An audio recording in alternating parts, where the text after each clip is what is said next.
श्रीगुरुभ्यो नमः। हरिः ओम्। यत्पदं वेदसंवेद्यं कटाक्षेणापि वीक्षितुं न क्षमन्ते विमतयस्तमुपासे श्रियः पतिं। मयि स्थितो मदङ्गेषु स्वतन्त्रो व्याप्तवान् हरिः स विष्णुश्चास्वतन्त्रं मां स्वेच्छया वर्तयत्यजः। स्वात्मनस्तस्य पूजा स्युः मनोवाक्कायवृत्तयः। ममैताः इति कर्तारम् उद्देश्यञ्च हरिं स्मरेत्। धर्मविज्ञानवैराग्यपरमैश्वर्यशालिनः आनन्दतीर्थभगवत्पादान् वन्दे निरन्तरम्। आनन्दतीर्थोपदिष्टो निधिर्नारायणः क्वयः प्रदर्शितो येन सम्यक् जयतीर्थं तमाश्रये। सत्याभिज्ञकराब्जोत्थान् पञ्चाशद्वर्षपूजकान् सत्यप्रमोदतीर्थार्यान् नौमि न्यायसुधारतान्। श्रीगुरुभ्यो नमः। हरिः ओम्।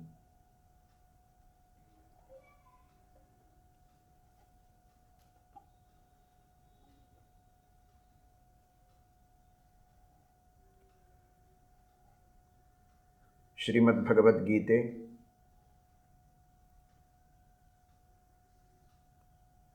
ನಮ್ಮ ಭಾರತೀಯ ತತ್ವಶಾಸ್ತ್ರಗಳ ಪರಂಪರೆಯಲ್ಲಿ ಅತ್ಯುನ್ನತವಾದ ಸ್ಥಾನವನ್ನು ಪಡೆದಿದೆ. ಶಾಸ್ತ್ರೇಷು ಭಾರತಂ ಸಾರಂ ತತ್ರ ನಾಮಸಹಸ್ರಕಂ ವೈಷ್ಣವಂ ಕೃಷ್ಣಗೀತಾ ಚ ತಜ್ಞಾನಾನ್ ಮುಚ್ಯತೆ ಅಂಜಸ ಎಂಬುದಾಗಿ ಶ್ರೀಮದಾಚಾರ್ಯರು ಗೀತಾ ತಾತ್ಪರ್ಯದಲ್ಲಿ ಉದಾಹರಣೆ ಮಾಡಿದ ಪ್ರಮಾಣ ವಚನದಂತೆ ನಿರ್ಣೇಯವಾದ ಶಾಸ್ತ್ರಗಳಲ್ಲಿ ಸಾರಭೂತವಾದದ್ದು, ಅತ್ಯಂತ ಶ್ರೇಷ್ಠವಾದದ್ದು ಶ್ರೀಮನ್ಮಹಾಭಾರತ. ವೇದಾದಪಿ ಪರಂಚಕ್ರೇ ಪಂಚಮಂ ವೇದಮುತ್ತಮಂ. ವೇದಗಳಿಗಿಂತಲೂ ಶ್ರೇಷ್ಠವಾದದ್ದು ಮಹಾಭಾರತ. ಭಾರತ ಪಾರಿಜಾತ ಮಧುಭೂತಾಂ ಎಂಬುದಾಗಿ ಭಗವದ್ಗೀತೆಗೆ ವಿಶೇಷಣವನ್ನು ಕೊಡ್ತಾರೆ. ಭಗವದ್ಗೀತೆ ಹೇಗಿದೆ ಅಂದರೆ, ಮಹಾಭಾರತ ಇದೊಂದು ಪಾರಿಜಾತ ವೃಕ್ಷ. ಪಾರಿಜಾತ ವೃಕ್ಷ ಅಂದರೆ ಇದು ಸ್ವರ್ಗದಲ್ಲಿರುವ ಕಲ್ಪವೃಕ್ಷ. ಆ ಕಲ್ಪವೃಕ್ಷದಂತೆ ಬೇಡಿದ ಇಷ್ಟಾರ್ಥಗಳನ್ನು ಕೊಡುವಂತಹ, ಧರ್ಮಾರ್ಥ ಕಾಮ ಮೋಕ್ಷಗಳೆಂಬ ಚತುರ್ವಿಧ ಪುರುಷಾರ್ಥಗಳನ್ನೂ ನೀಡುವಂತಹ ಕಲ್ಪವೃಕ್ಷದಂತೆ ಇದ್ದದ್ದು ಮಹಾಭಾರತ. ಅಂತಹ ಮಹಾಭಾರತದ ಪಾರಿಜಾತ ಪುಷ್ಪದ ಸಾರ ಮಕರಂದದಂತೆ ಇದ್ದದ್ದು ಅದು ಶ್ರೀಮದ್ಭಗವದ್ಗೀತೆ. ಹೀಗಾಗಿ ಈ 700 ಶ್ಲೋಕಗಳ ಭಗವದ್ಗೀತೆಯ ಅಧ್ಯಯನವನ್ನು ಮಾಡಿದರೆ 1,00,000 ಶ್ಲೋಕಗಳ ಮಹಾಭಾರತದ ಸಾರವನ್ನು ತಿಳಿದಂತೆ. ಮೂಲತಃ ಮಹಾಭಾರತ ಇದ್ದದ್ದು 60 ಲಕ್ಷ ಶ್ಲೋಕಗಳ ಮಹಾಭಾರತ. ಅದರ ಸಾರ ಈ ಪುಟ್ಟ ಭಗವದ್ಗೀತೆಯಲ್ಲಿ ವೇದವ್ಯಾಸದೇವರು ಶ್ರೀಕೃಷ್ಣ ಪರಮಾತ್ಮ ತುಂಬಿದ್ದಾರೆ. ಜೊತೆಗೆ ಶ್ರೀಮದಾಚಾರ್ಯರು ಗೀತಾ ತಾತ್ಪರ್ಯದಲ್ಲಿ ತಿಳಿಸುವಂತೆ ಒಂದು 100 ಕೋಟಿ ಶ್ಲೋಕಗಳ ಪಂಚರಾತ್ರ ಆಗಮಗಳು, 100 ಕೋಟಿ ಶ್ಲೋಕಗಳ ಪಂಚರಾತ್ರ ಆಗಮಗಳ ಸಂಕ್ಷೇಪ ಈ ಭಗವದ್ಗೀತೆ. ತತ್ಸಂಕ್ಷೇಪಶ್ಚ ಗೀತೆಯಂ ಅಂತಾರೆ ಶ್ರೀಮದಾಚಾರ್ಯರು. ಭಗವದ್ಗೀತೆಯ ಅಧ್ಯಯನವನ್ನು ಮಾಡಿದರೆ ಸಂಪೂರ್ಣ 100 ಕೋಟಿ ಶ್ಲೋಕಗಳ ಪಂಚರಾತ್ರಾಗಮದ ಬೃಹತ್ತಾದಂತಹ ಶಾಸ್ತ್ರದ ಅಧ್ಯಯನವನ್ನು ಮಾಡಿದಂತಹ ಫಲ ನಮಗೆ ಸಿಗತ್ತೆ. ಅದರ ಸಾರವನ್ನು ತಿಳಿದಂತೆ ಆಗತ್ತೆ. ಅಂತಹ ಭಗವದ್ಗೀತೆ. ಇಂತಹ ಭಗವದ್ಗೀತೆಗೆ ಶ್ರೀಮದಾನಂದ ತೀರ್ಥ ಭಗವತ್ಪಾದಾಚಾರ್ಯರು 2 ವ್ಯಾಖ್ಯಾನಗಳನ್ನು ರಚನೆ ಮಾಡಿದ್ದಾರೆ. ಗೀತಾ ತಾತ್ಪರ್ಯ ಭಾಷ್ಯಾಭ್ಯಾಂ ಆಭ್ಯಾಂ ವಿಶ್ವಂ ಪ್ರಕಾಶ್ಯತೆ ಗೋಗಣೈರಪ್ರತೀಕಾರೈ ಅರ್ಕೇಂದುಭ್ಯಾಂ ಇವಾಧಿಕಂ. ಸೂರ್ಯ ಚಂದ್ರರಂತೆ ಗೀತಾ ತಾತ್ಪರ್ಯ ಗೀತಾ ಭಾಷ್ಯಗಳೆಂಬ 2 ಗ್ರಂಥಗಳನ್ನು ರಚನೆ ಮಾಡಿಕೊಟ್ಟು ಆ ಗೀತೆಯ ಮರ್ಮವನ್ನು, ಅದರ ಸಾರವನ್ನು ನಮಗೆ ತಿಳಿಸಿಕೊಟ್ಟಿದ್ದಾರೆ ಮಹಾನುಭಾವರು ಶ್ರೀಮದಾನಂದ ತೀರ್ಥ ಭಗವತ್ಪಾದಾಚಾರ್ಯರು. ಆ ಗೀತಾ ತಾತ್ಪರ್ಯ ಗೀತಾ ಭಾಷ್ಯಗಳ ಮಾರ್ಗದರ್ಶನದಲ್ಲಿ ಗೀತಾ ಭಾಷ್ಯ ಗೀತಾ ತಾತ್ಪರ್ಯಗಳಿಗೆ ಶ್ರೀಮಠ್ ಟೀಕಾಕೃತ್ಪಾದರ ವ್ಯಾಖ್ಯಾನಗಳಿವೆ. ಪ್ರಮೇಯ ದೀಪಿಕಾ, ನ್ಯಾಯದೀಪ. ಅದಕ್ಕೆ ಅನೇಕ ಮಹನೀಯರ ವ್ಯಾಖ್ಯಾನಗಳಿವೆ, ಟಿಪ್ಪಣಿಗಳಿವೆ. ರಾಘವೇಂದ್ರ ಸ್ವಾಮಿಗಳವರು, ರಘುತ್ತಮ ತೀರ್ಥ ಶ್ರೀಪಾದಂಗಳವರು, ರಾಘವೇಂದ್ರ ಸ್ವಾಮಿಗಳವರು, ಸತ್ಯನಾಥ ತೀರ್ಥರೇ ಮೊದಲಾದವರ ಅನೇಕ ಮಹನೀಯರ, ತಾಮ್ರಪರ್ಣಿ ಆಚಾರ್ಯರು, ಶ್ರೀನಿವಾಸ ತೀರ್ಥರು, ಸುಮತೀಂದ್ರರು, ಹೀಗೆ ಅನೇಕ ಯತಿಗಳ, ಜ್ಞಾನಿಗಳ ವ್ಯಾಖ್ಯಾನಗಳಿವೆ. ಅವುಗಳೆಲ್ಲವುಗಳ ಸಹಾಯದಿಂದ ಟೀಕೆಯನ್ನು ತಿಳಿದುಕೊಂಡು, ಟೀಕೆಯ ಮೂಲಕ ಭಾಷ್ಯವನ್ನು ಅರ್ಥ ಮಾಡಿಕೊಂಡು, ಭಾಷ್ಯದಿಂದ ನಾವು ಭಗವದ್ಗೀತೆಯ ಸಾರವನ್ನು ತಿಳಿಯುವ ಪ್ರಯತ್ನವನ್ನು ಮಾಡಬೇಕು. ಶ್ರೀಕೃಷ್ಣ ಪರಮಾತ್ಮ ಭಗವದ್ಗೀತೆಯಲ್ಲಿ ಪ್ರಧಾನವಾಗಿ ತಿಳಿಸಿಕೊಟ್ಟದ್ದು ಮೊದಲು ಕರ್ಮಯೋಗ, ನಿಷ್ಕಾಮವಾದ ಕರ್ಮವನ್ನು ಮಾಡಬೇಕು. ತನ್ನ ವರ್ಣ ಹಾಗೂ ಆಶ್ರಮಗಳಿಗೆ ವಿಹಿತವಾದಂತಹ ಕರ್ಮಗಳನ್ನು ಯಾವುದೇ ಫಲಾಪೇಕ್ಷೆ ಇಲ್ಲದಂತೆ, ಕರ್ಮವನ್ನು ನಾನು ಮಾಡಿದೆ ಅನ್ನುವಂತಹ ಅಭಿಮಾನ ಇಲ್ಲದಂತೆ, ಅಹಂಕಾರ ಇಲ್ಲದಂತೆ, ಕೇವಲ ಭಗವತ್ ಪ್ರೀತಿಗಾಗಿ ಭಗವಂತನೇ ಒಳಗೆ ನಿಂತು ತಾನು ಮಾಡಿಸಿದ ಅನ್ನುವ ಅನುಸಂಧಾನದೊಂದಿಗೆ ಆ ಕರ್ಮಗಳನ್ನು ನಾವು ಮಾಡಿ ಪರಮಾತ್ಮನಿಗೆ ಸಮರ್ಪಣೆ ಮಾಡಬೇಕು. ಭಗವಂತ ಆ ಕರ್ಮಗಳಿಂದ ಪ್ರಸನ್ನನಾಗಿ ನಮಗೆ ಕೊಡಬೇಕಾದ ಫಲಗಳನ್ನು ಕೊಟ್ಟೇ ಕೊಡ್ತಾನೆ. ಈ ರೀತಿ ಕರ್ಮಗಳನ್ನೇ ಮಾಡದೇ ಇರುವುದಲ್ಲ, ಕರ್ಮಗಳನ್ನು ನಿಷ್ಕಾಮವಾಗಿ ಮಾಡಿ ಭಗವಂತನಿಗೆ ಅರ್ಪಣೆ ಮಾಡಬೇಕು. ಕೇವಲ ಕರ್ಮಗಳನ್ನು ಮಾಡಿದರೆ ಸಾಲದು, ಆ ಭಗವಂತನ ಜ್ಞಾನವನ್ನು ಚೆನ್ನಾಗಿ ಪಡೆದುಕೊಳ್ಳಬೇಕು. ಅದು ಜ್ಞಾನಯೋಗ. ಭಗವಂತನ ವ್ಯಾಪ್ತಿ, ಎಲ್ಲ ಕಡೆಗೆ ಪರಮಾತ್ಮ ವ್ಯಾಪ್ತನಾಗಿದ್ದಾನೆ, ಇದು ಸಾಮಾನ್ಯವಾದ ತಿಳುವಳಿಕೆ. ವಿಶೇಷವಾಗಿ ಭಗವಂತನ ವಿಭೂತಿಗಳು ಎಲ್ಲೆಲ್ಲಿ ಉಂಟು, ಯಾವ ಯಾವ ವಸ್ತುಗಳಲ್ಲಿ ತನ್ನ ವಿಶೇಷ ಸನ್ನಿಧಾನವನ್ನಿಟ್ಟು ದೇವರು ತನ್ನ ಕಾರ್ಯಗಳನ್ನು ಮಾಡ್ತಾನೆ, ಇವುಗಳನ್ನು ತಿಳಿಯಬೇಕು. ಇಡೀ ಜಗತ್ತನ್ನೇ ವ್ಯಾಪಿಸಿದ ಆ ಭಗವಂತನ ವಿಶ್ವರೂಪ, ಎಲ್ಲ ದೇವತೆಗಳು, ಎಲ್ಲ ದೈತ್ಯರು, ಮಾನವರು, ದಾನವರು, ರಾಕ್ಷಸರು, ನಾಗಗಳು, ಯಕ್ಷರು, ಕಿನ್ನರರು, ಸಿದ್ಧರು, ಸಾಧ್ಯರು ಎಲ್ಲರೂ ಕೂಡ ಆ ಪರಮಾತ್ಮನನ್ನು ಆಶ್ರಯಿಸಿದ್ದಾರೆ. ದೇವರನ್ನು ಆಶ್ರಯಿಸದ ಯಾವ ವ್ಯಕ್ತಿಯೂ ಇಲ್ಲ, ಯಾವ ವಸ್ತುವೂ ಇಲ್ಲ. ಹೀಗೆ ಎಲ್ಲವೂ ಭಗವಂತನನ್ನು ಆಶ್ರಯಿಸಿಕೊಂಡಿದೆ. ಸರ್ವತ್ರ ವ್ಯಾಪ್ತನಾಗಿದ್ದಾನೆ, ಅನಂತ ದೇಶ ಕಾಲಗಳಲ್ಲಿ ವ್ಯಾಪಿಸಿದ್ದಾನೆ. ಎಲ್ಲ ಕಡೆಗೂ ಆ ಪರಮಾತ್ಮನ ಅನಂತ ರೂಪಗಳಿವೆ. ಅಂತಹ ಆ ಭಗವಂತನ ಅದ್ಭುತವಾದ ವಿಶ್ವರೂಪವನ್ನು ನಾವು ಚಿಂತನೆ ಮಾಡಬೇಕು. ಹೀಗೆಲ್ಲ ಆ ಭಗವಂತನ ಜ್ಞಾನವನ್ನು ತಿಳಿಸಿಕೊಟ್ಟಿದ್ದಾರೆ. ಇಡೀ ಜಗತ್ತು ಅವನ ಅಧೀನ, ಜಗತ್ತಿನಲ್ಲಿರುವ ಎಲ್ಲ ಚೇತನಾಚೇತನರು ಆ ಪರಮಾತ್ಮನ ವಶದಲ್ಲಿ ಕಾರ್ಯವನ್ನು ಮಾಡುತ್ತಾರೆ ಎಂಬುದಾಗಿ ಆ ಭಗವಂತನ ಮಹಿಮೆಯನ್ನು ನಾವು ಚೆನ್ನಾಗಿ ತಿಳಿಯಬೇಕು ಅಂತ ತಿಳಿಸಿಕೊಟ್ಟಿದ್ದಾರೆ. ಇಷ್ಟೆಲ್ಲ ತಿಳಿದ ಮೇಲೆ ಅಂತಹ ಪರಮಾತ್ಮನಲ್ಲಿ ನಾವು ಭಕ್ತಿಯನ್ನು ಮಾಡಬೇಕು ಅಂತ ಆ ಭಕ್ತಿಯೋಗವನ್ನು ಕೊನೆಯ ಷಟ್ಕದಲ್ಲಿ 6, 6, 6, 18 ಕರ್ಮ, ಜ್ಞಾನ ಹಾಗೂ ಭಕ್ತಿ. ಮಹಾತ್ಮ್ಯವನ್ನು ಚೆನ್ನಾಗಿ ತಿಳಿದಾಯಿತಲ್ವೋ, ಅಂತಹ ಮಹಾತ್ಮ್ಯವನ್ನು ತಿಳಿದು ಇಷ್ಟು ದೊಡ್ಡ ಭಗವಂತ ಇಷ್ಟು ಚಿಕ್ಕವನಾದ ನನ್ನ ಮೇಲೆ ಪ್ರೀತಿಯಿಂದ ನನ್ನನ್ನು ಕಾಪಾಡ್ತಾನೆ, ನನ್ನನ್ನು ಹುಟ್ಟಿಸಿದ್ದಾನೆ, ನನಗಾಗಿ ಎಲ್ಲವನ್ನೂ ಕೊಟ್ಟಿದ್ದಾನೆ ಎನ್ನುವ ಪ್ರೇಮವನ್ನು ಮಾಡುವುದುಂಟಲ್ಲ, ಇದೇ ಭಕ್ತಿ. ಸರ್ವಲೋಕ ಮಹೇಶ್ವರ ಅವನು, ಆದರೆ ಸುಹೃದಂ ಸರ್ವಭೂತಾನಾಂ, ಎಲ್ಲರ ಗೆಳೆಯನೂ ಹೌದು. ಸರ್ವೋತ್ತಮ, ಆದರೆ ಸರ್ವರಿಗೂ ಮಿತ್ರ. ಸರ್ವೋತ್ತಮ ಅನ್ನುವುದು ಅವನ ಮಹಿಮೆ. ಸರ್ವರಿಗೂ ಮಿತ್ರನಾದದ್ದರಿಂದ ಪ್ರತಿಯೊಬ್ಬ ವ್ಯಕ್ತಿಯೂ ಅವನಲ್ಲಿ ಸ್ನೇಹವನ್ನು ಮಾಡಬೇಕಾದ ಅನಿವಾರ್ಯತೆ ಇದೆ. ಹೀಗಾಗಿ ಆ ಭಗವಂತ ಎಲ್ಲರ ಭಕ್ತಿಗೆ ಪಾತ್ರನಾಗ್ತಾನೆ. ಅಂತಹ ಪರಮಾತ್ಮನನ್ನು ಇಡೀ ಜಗತ್ತನ್ನು ಸೃಷ್ಟಿ ಮಾಡಿದ ದೊರೆ ನನ್ನ ಅಲ್ಪವಾದ ಪ್ರಾರ್ಥನೆಯನ್ನೂ ಮನ್ನಿಸಿ ನನ್ನ ಅಪೇಕ್ಷೆಗಳನ್ನೂ ಪೂರ್ಣ ಮಾಡುವ ಮಿತ್ರನಾಗಿ, ತಂದೆಯಾಗಿ, ತಾಯಿಯಾಗಿ, ಬಂಧು ಬಳಗ ಎಲ್ಲವೂ ಆಗಿ ನನ್ನೊಂದಿಗೆ ಭಗವಂತನಿದ್ದಾನೆ ಎಂಬುದಾಗಿ ತಿಳಿದು ಆ ಪರಮಾತ್ಮನಲ್ಲಿ ಪ್ರೀತಿಯನ್ನು, ಪ್ರೇಮವನ್ನು ಮಾಡಬೇಕು ಎಂಬುದಾಗಿ ತಿಳಿಸಿಕೊಟ್ಟಿದ್ದಾರೆ. 18ನೆಯ ಅಧ್ಯಾಯದಲ್ಲಿ ಶ್ರೀಕೃಷ್ಣ ಪರಮಾತ್ಮ ಅರ್ಜುನನಿಗೆ ಉಪದೇಶ ಮಾಡ್ತಾನೆ. ಅರ್ಜುನ,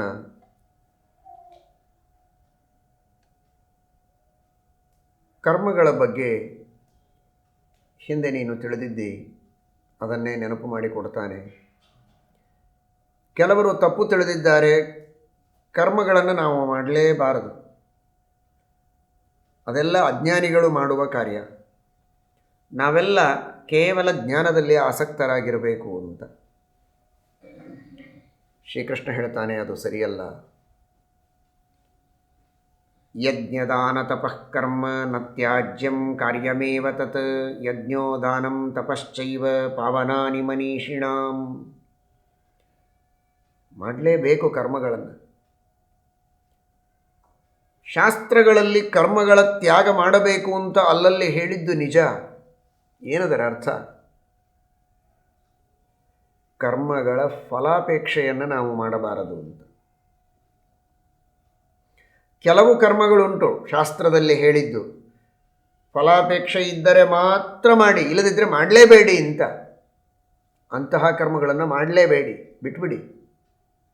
ನಿಯತ ಕಾಮ್ಯ ಅಂತ ಅವುಗಳಿಗೆ ಹೆಸರು. ಕಾರೀರಿಯಾದಿ ಯಾಗಗಳು, ಮಳೆ ಆಗಬೇಕು, ವೃಷ್ಟಿಕಾಮ ಕಾರೀರಿಯಾಯ ಚೇತ, ಮಳೆಯಾಗೋದಕ್ಕೋಸ್ಕರ ಕಾರೀರಿಯಾಗವನ್ನು ಮಾಡಬೇಕು ಅಂತ. ಈ ತರಹದ ಯಾಗಗಳೇನು ಉಂಟೋ ನಿಯತವಾದ ಕಾಮ್ಯಕರ್ಮಗಳು ಅಂತ, ಅವುಗಳನ್ನು ಮಾಡಲೇಬೇಡಿ. ಯಾವ ಕರ್ಮಗಳು ವೈಕಲ್ಪಿಕ ಕಾಮ್ಯ ಅಂತ, ಕಾಮನೆ ಇದ್ದರೂ ಮಾಡಬಹುದು, ಕಾಮನೆ ಇಲ್ಲದೇನೆ ಕೇವಲ ವಿಷ್ಣು ಪ್ರೀತಿಗಾಗಿಯೂ ಮಾಡಬಹುದು, ಅಂತಹ ಕರ್ಮಗಳನ್ನು ಮಾಡಿ ಬಿಡಬೇಡಿ. ಆದರೆ ವಿಷ್ಣು ಪ್ರೀತಿಗಾಗಿ ಮಾಡಿ, ಕಾಮನೆಯಿಂದ ಮಾಡಬೇಡಿ. ಪರಮಾತ್ಮನ ಪ್ರೀತಿಯನ್ನು ಬಿಟ್ಟು ಇನ್ನಿತರ ಫಲಗಳ ಅಪೇಕ್ಷೆಯನ್ನು ಮಾಡಿ ಅಂತಹ ಕರ್ಮಗಳನ್ನು ನೀವು ಮಾಡುವುದು ಬೇಡ. ಇದು ನಿಜವಾದ ತ್ಯಾಗದ ಮರ್ಮ. ಕಾಮ್ಯಾನಾಂ ಕರ್ಮಣಾಂ ನ್ಯಾಸಂ ಸನ್ಯಾಸಂ ಕವಯೋ ವಿದುಃ ಸರ್ವಕರ್ಮ ಫಲತ್ಯಾಗಂ ಪ್ರಾಹುಸ್ತ್ಯಾಗಂ ವಿಚಕ್ಷಣಾಃ. ಹೀಗಾಗಿ ನಾವೆಲ್ಲ ಶ್ರೀಕೃಷ್ಣ ಪರಮಾತ್ಮನ ಈ ಸಂದೇಶವನ್ನು, ಹೆಜ್ಜೆ ಹೆಜ್ಜೆಗೆ ಈ ಮಾತನ್ನು ಕೃಷ್ಣ ಪರಮಾತ್ಮ ಭಗವದ್ಗೀತೆಯಲ್ಲಿ ಹೇಳಿದ್ದಾನೆ. ನಿಷ್ಕಾಮ ಕರ್ಮಗಳನ್ನು ಮಾಡಿ, ಕರ್ಮಣ್ಯೇವ ಅಧಿಕಾರಸ್ಥೆ ಮಾ ಫಲೇಷು ಕದಾಚನ ಅಂತ ದ್ವಿತೀಯ ಅಧ್ಯಾಯದಲ್ಲಿ ಹೇಳಲು ಪ್ರಾರಂಭ ಮಾಡಿದ ಶ್ರೀಕೃಷ್ಣ 18ನೆಯ ಅಧ್ಯಾಯದವರೆಗೆ ಮತ್ತೆ ಮತ್ತೆ ಈ ಮಾತುಗಳನ್ನು ಅಲ್ಲಲ್ಲಲ್ಲಿ ಜ್ಞಾಪಿಸಿಕೊಡ್ತಾನೆ. ಯಾಕಿಷ್ಟು ಬಾರಿ ಹೇಳಿದ್ದಾನೆ ಅಂತ ನಿಮಗೆಲ್ಲ ಅನ್ನಿಸ್ಬೋದು. ಇಷ್ಟು ಬಾರಿ ಹೇಳಿದರೂ ಕೂಡ ಇನ್ನೂ ನಮ್ಮಲ್ಲಿ ಬದಲಾವಣೆ ಆಗ್ತಾ ಇಲ್ಲ ಅನ್ನೋದೇ ಬಹಳ ಆಶ್ಚರ್ಯದ ಸಂಗತಿ.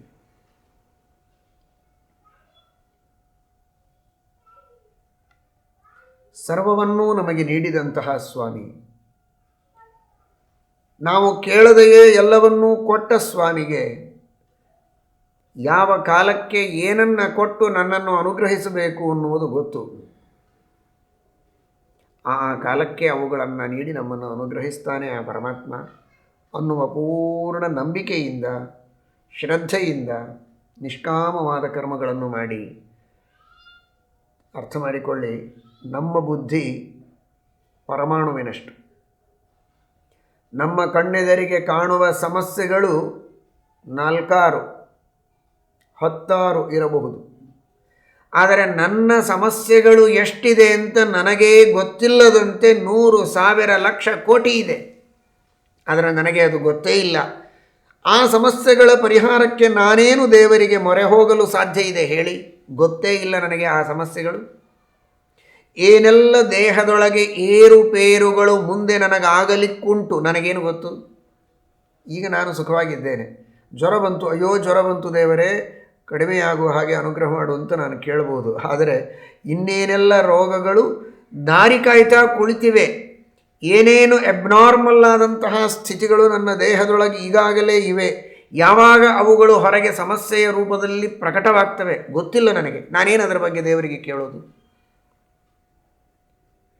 ಮಾನಸಿಕವಾಗಿ ಏನೆಲ್ಲ ಸಮಸ್ಯೆಗಳು ಬರುವುದಕ್ಕುಂಟು, ರಾಷ್ಟ್ರೀಯವಾಗಿ ಯಾವುದೆಲ್ಲ ಸಮಸ್ಯೆಗಳು ಉದ್ಭೂತವಾಗಲು ಸಾಧ್ಯತೆ ಇದೆ, ಏನೂ ನನಗೆ ಗೊತ್ತಿಲ್ಲ. ಹಾಗಾದರೆ ಅಲ್ಪ ಬುದ್ಧಿಯಾದ ನಾನು ನನ್ನ ಬುದ್ಧಿಯ ಮೇಲೆ ಬಹಳ ವಿಶ್ವಾಸ ಇಟ್ಟು ನನ್ನ ಬುದ್ಧಿಗೆ ಬಂದಂಥ ದೇವರಿಗೆ ಬೇಡುವುದಕ್ಕಿಂತಲೂ ಅನಂತ ಬುದ್ಧಿಯಾದಂತಹ ಪರಮ ಕರುಣಾಳುವಾದ ಪರಮಹಿತೈಷಿಯಾದ ಭಗವಂತನ ಆ ಅನಂತ ಬುದ್ಧಿಯ ಮೇಲೆ ವಿಶ್ವಾಸ ಇಟ್ಟು ಅವನ ಅನಂತ ಕಾರುಣ್ಯದ ಮೇಲೆ ನಂಬಿಕೆ ಇಟ್ಟು, ಭಗವಂತ ಸರ್ವಜ್ಞನಾದ ನೀನು, ಕರುಣಾಮಯಿಯಾದ ನೀನು ನನ್ನ ಸಮಸ್ಯೆಗಳನ್ನು ತಿಳಿದು ಅವುಗಳಿಗೆ ನೀನೇ ಪರಿಹಾರವನ್ನು ಮಾಡು, ನನ್ನ ಅವಶ್ಯಕತೆ ಏನಿದೆ ಅದೆಲ್ಲ ನಿನಗೇ ಗೊತ್ತು, ಕರುಣಾಮಯನೂ ಆಗಿದ್ದೀಯ, ಗೊತ್ತಿದೆ ಅಂತ ಉದಾಸೀನ ಮಾಡುವವನಲ್ಲ, ಗೊತ್ತಿದ್ದು ಪರಿಹಾರ ಮಾಡುವ ಕಾರುಣ್ಯವೂ ನಿನಗುಂಟು, ನೀನು ರಕ್ಷಣೆ ಮಾಡಿಯೇ ಮಾಡ್ತೀಯ, ನಿನ್ನ ಪ್ರಸಾದ ಹೊಂದಿದ್ದರೆ ಸಾಕು. ರಕ್ಷತೀತ್ತೇವ ವಿಶ್ವಾಸ, ಅವನು ರಕ್ಷಣೆ ಮಾಡುತ್ತಾನೆ ಎನ್ನುವ ವಿಶ್ವಾಸದೊಂದಿಗೆ ಅವನಲ್ಲಿ ನಾವು ಭಕ್ತಿಯನ್ನು ಮಾಡಿ ಅವನ ಪ್ರೀತಿಯೊಂದನ್ನೇ ಬಯಸಿ ನಾವು ಕರ್ಮಗಳನ್ನು ಮಾಡುವ ರೂಢಿಯನ್ನು ಇಟ್ಟುಕೊಳ್ಳಬೇಕು. ಇದೇ ಮೋಕ್ಷದ ದಾರಿ. ನಿಷ್ಕಾಮ ಕರ್ಮವನ್ನು ನಾವು ಮಾಡಿದರೆ ಆ ನಿಷ್ಕಾಮ ಕರ್ಮವೇ ನಮಗೆ ಅಪರೋಕ್ಷ ಜ್ಞಾನಕ್ಕೆ ಸಾಧನವಾಗುವುದು. ಸಕಾಮ ಕರ್ಮಗಳನ್ನು 100,000 ಲಕ್ಷ ಕೋಟಿ ಮಾಡಿದರೂ ಯಾವ ಕಾಮನೆಯಿಂದ ಮಾಡಿರ್ತೇವೋ ಆ ಕಾಮನೆಗಳನ್ನು ಪೂರ್ಣ ಮಾಡುವುದಕ್ಕೆ ಮಾತ್ರ ಆ ಕರ್ಮಗಳು ಸೀಮಿತ. ಆಮೇಲೆ ಅಂತಹ ಕರ್ಮಗಳಿಂದ ಬಂದ ಪುಣ್ಯಗಳು ಅಳಿಸಿ ಹೋದವು, ಉಳಿಯಲಿಲ್ಲ. ಆದರೆ ನಿಷ್ಕಾಮ ಕರ್ಮದಿಂದ ಬಂದ ಪುಣ್ಯ ನಮಗೆ ಭಗವಂತನ ಸಾಕ್ಷಾತ್ಕಾರವಾಗುವಂತೆ ಮಾಡಿ, ಆ ಭಗವಂತನ ಸಾಕ್ಷಾತ್ಕಾರದಿಂದ ಅವನ ಪರಮಾನುಗ್ರಹವಾಗಿ ಅದರಿಂದ ಮೋಕ್ಷವಾಗುವಂತೆ ಮಾಡುತ್ತವೆ. ಮೋಕ್ಷದಲ್ಲಿಯೂ ಜ್ಞಾನೋತ್ತರದಲ್ಲಿಯೂ ನಾವು ನಿಷ್ಕಾಮ ಕರ್ಮ ಮಾಡಿದರೆ ಮೋಕ್ಷದಲ್ಲಿಯೂ ಆನಂದದ ಅಭಿವೃದ್ಧಿಯಾಗುವಂತೆ ಮಾಡುತ್ತವೆ. ಆ ನಿಷ್ಕಾಮ ಕರ್ಮಗಳು ಅನಂತ ಕಾಲದವರೆಗೆ ಆ ನಿಷ್ಕಾಮ ಕರ್ಮಗಳಿಂದ ಬಂದ ಫಲವನ್ನು, ಆನಂದದ ಅಭಿವೃದ್ಧಿಯನ್ನು ನಾವು ಅನುಭವಿಸ್ತಾ ಇರಬಹುದು, ಮೋಕ್ಷವನ್ನು ಅನುಭವಿಸ್ತಾ ಇರಬಹುದು. ಎಷ್ಟು ಅಂತರ ಇದೆ ನೋಡಿ. ಒಂದು ಕ್ಷಣದಲ್ಲಿ ಉಪಭೋಗ ಮಾಡಿ ಮುಗಿಸಿ ಆಚೆಗೆ ಎಸೆಯುವ ಕರ್ಮಗಳು ಸಕಾಮ ಕರ್ಮಗಳು, ಅನಂತ ಕಾಲದವರೆಗೂ ಅನುಭವಕ್ಕೆ ಬರುವ ಸುಖವನ್ನು ನೀಡುವ ಕರ್ಮಗಳು ನಿಷ್ಕಾಮ ಕರ್ಮಗಳು. ಇಷ್ಟಿದ್ದರೂ ಅಜ್ಞಾನಿಗಳು ಸಕಾಮ ಕರ್ಮಗಳನ್ನೇ ಮಾಡುತ್ತಾರೆ, ನಿಷ್ಕಾಮ ಕರ್ಮಗಳನ್ನು ಮಾಡೋದಿಲ್ಲ. ಶ್ರೀಮದ್ ಭಗವದ್ಗೀತೆಯ ಸಂದೇಶವನ್ನು ನಾವು ಚೆನ್ನಾಗಿ ತಿಳಿದು ಶ್ರೀಕೃಷ್ಣ ಪರಮಾತ್ಮನ ಶ್ರೀಮದ್ ಆಚಾರ್ಯರ ಸಂದೇಶವನ್ನು ಅರ್ಥ ಮಾಡಿಕೊಂಡು ನಿಷ್ಕಾಮ ಕರ್ಮಗಳನ್ನು ಮಾಡುವ ಪ್ರಯತ್ನವನ್ನು ಮಾಡಬೇಕು. ಇದು ಮೂಲಭೂತವಾದ ಭಗವದ್ಗೀತೆಯ ಸಂದೇಶ. ಶ್ರೀಕೃಷ್ಣ ಪರಮಾತ್ಮ